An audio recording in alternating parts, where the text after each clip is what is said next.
Most haunted houses are just stories. Old floorboards creaking in the wind. A door slamming shut because of a draft. We listen to these stories. We get a little scared, and then we turn off the lights and go to sleep. We feel safe because we know that ghosts can't actually hurt us. They are just shadows. They are just memories. But what if I told you that you are wrong?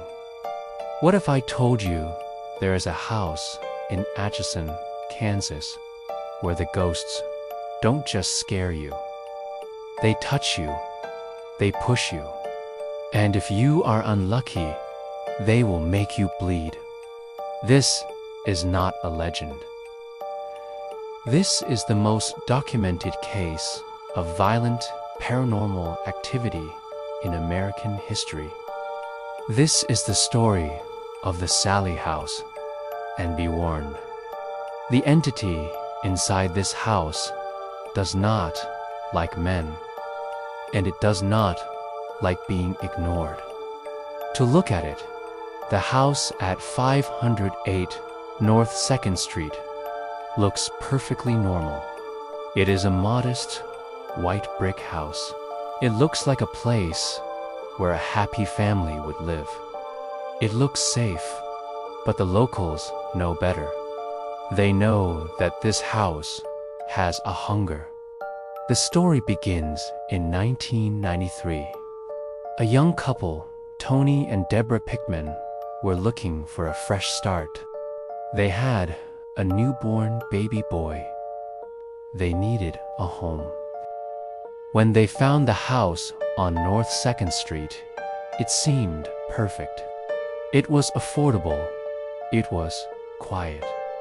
They moved in, full of hope and excitement for their new life. They had no idea that they had just walked into a trap. The activity started almost immediately, but it was subtle. It started with the dog. The Pickmans had a family dog that was usually happy and energetic. But the moment they moved in, the dog changed. It would growl at empty corners. It refused to enter the nursery. Sometimes it would bark frantically at the wall, as if there was an intruder standing right there. Then came the lights. Tony would come home from work and find every light in the house turned on. He would turn them off. An hour later, they would be on again. The television would change channels by itself. Pictures on the wall would be turned upside down.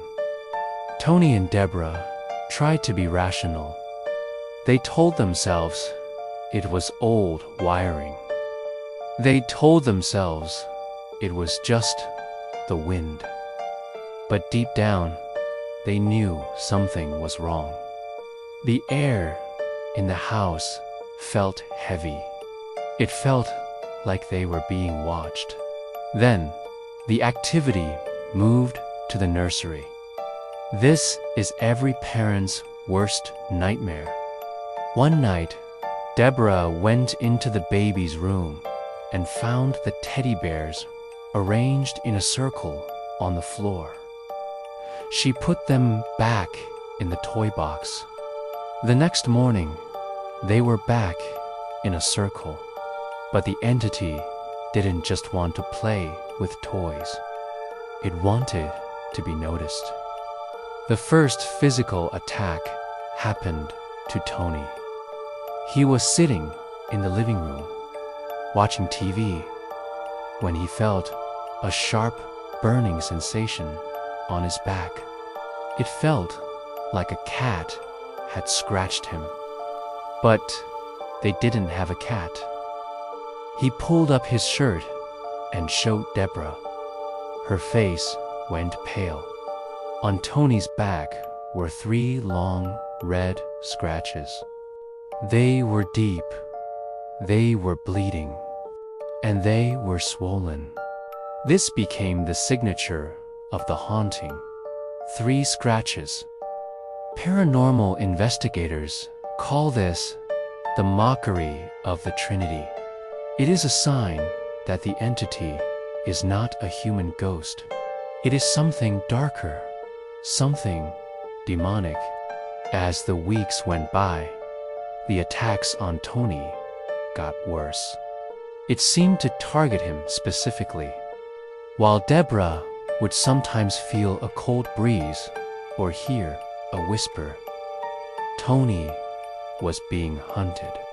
He would wake up with bruises on his arms. He would feel invisible fingers choking him in his sleep. One day, he was working in the kitchen and he felt a shove, a forceful, angry push that sent him stumbling across the room. He turned around. No one was there. The Pickmans were terrified. They started looking into the history of the house. They needed to know what was tormenting them. They learned the local legend. In the early 1900s, the house was owned by a doctor named Charles Finney. He used the front room as his operating theater. In those days, if you were sick, you didn't go to the hospital. You went to the doctor's house. The legend says that a mother brought her 6-year-old daughter to Dr. Finney. The girl was screaming in pain. Her appendix was about to burst. The doctor knew he had to operate immediately. But the anesthesia hadn't kicked in yet. He couldn't wait. He cut her open while she was still awake. The girl died on the operating table, looking into the doctor's eyes with pure terror and betrayal. Her name was Sallie. When the Pickmans heard this story, it made sense. They had a baby. Maybe the ghost of Sallie was attracted to the child. Maybe she was just a lonely little girl trying to play. Debra felt sympathy for the ghost. She started talking to the air. She would say, "It is okay, Sallie. We are not going to hurt you." She even bought gifts for the ghost. For a while, the activity calmed down. It seemed like the little girl was happy. But it was a trick. One night, a fire broke out in the nursery. The Pickmans rushed in and managed to put it out. When the firefighters investigated, they couldn't find an electrical cause. It was as if the fire had started by itself. The entity was done playing nice. Tony's attacks became violent. The scratches were no longer just on his back. They were on his chest, on his face, deep, angry welts that would appear in seconds before their eyes. They invited psychics and paranormal investigators to the house. This was the era before ghost hunting shows were popular on TV. These were serious researchers. One psychic walked into the house and immediately ran out, vomiting. She said the energy was too dark. She said, "That is not a little girl. That is a monster wearing a little girl's face." This is a common theory in demonology. Demons cannot create. They can only mimic. They know that humans are sympathetic to children. If a ghost looks like a scary man, you run away. But if a ghost looks like a sad little girl, you invite it in. You try to help it. And once you invite it in, it owns you.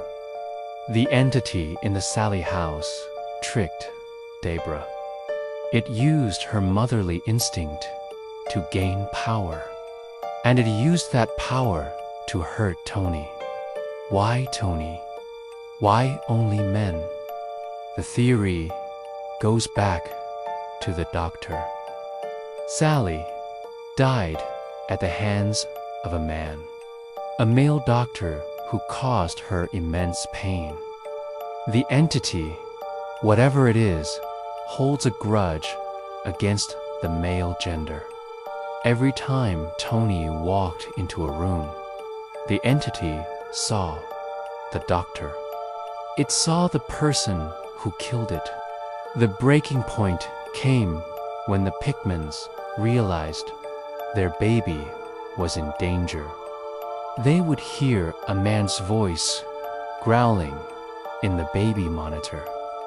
They would see dark shadows standing over the crib. They fled. They left the house and never looked back. But the story didn't end when the Pickmans left. The house stood empty, but it didn't stay quiet. Over the last 20 years, hundreds of investigators have entered the Sallie House, and almost all of them have left with scars. There is a famous piece of footage from a paranormal show. An investigator is standing in the basement. The basement is the heart of the darkness. It is cold, damp, and feels oppressive. The investigator is taunting the ghost. He is saying, "Come on, scratch me if you are real." Suddenly, he screams. He drops to his knees. The camera crew rushes over. They lift up his shirt. On his stomach, forming right in front of the camera, is a massive, bleeding pentagram star. It wasn't drawn with a marker. It was carved into his skin by invisible claws. Other visitors have reported being punched. Some have been pushed down the stairs. One man reported that he felt a small hand grab his wrist. It felt like a child's hand. But then, the grip tightened. It tightened until he felt his bones grinding together. And when he looked down, the hand wasn't there, but the bruise in the shape of small fingers remained for weeks. Electronic voice phenomena, or EVP, is when recorders pick up voices that human ears can't hear. The Sallie House is full of them. Investigators have recorded a little girl singing. They have recorded a woman crying. But the scariest recordings are the ones that don't sound human. Low, guttural growls that say things like, "Get out and burn." One specific recording captured a voice saying the word Belial. In ancient texts, Belial is the name of a powerful demon. Is it possible that the house is not haunted by a ghost at all? Is it possible that the story of the little girl is just a mask for an ancient evil that lives in the soil beneath the foundation? Today, the house is still there. You can actually pay to tour it. You can pay to sleep there overnight. But I have to ask you, is it worth it? The people who enter the Sallie House often say that the ghost follows them home. They leave the house, but the scratches continue. They wake up in their own beds, miles away, and see the shadow of a little girl standing in their doorway. The Sallie House teaches us a terrifying lesson. Not all ghosts are human. Not all spirits want peace. Some things in the dark are simply hateful. They feed on fear. They feed on pain. So, if you ever find yourself in Atchison, Kansas, and you see a small white house with a brick path, keep walking. Don't look in the windows. Don't listen for the sound of a child crying, because the thing inside that house is waiting. It is waiting for you to feel sorry for it. It is waiting for you to invite it in. And once the door is open, you might never get it closed again. This is the story of the Sallie House. And remember, just because you can't see it doesn't mean it can't touch you.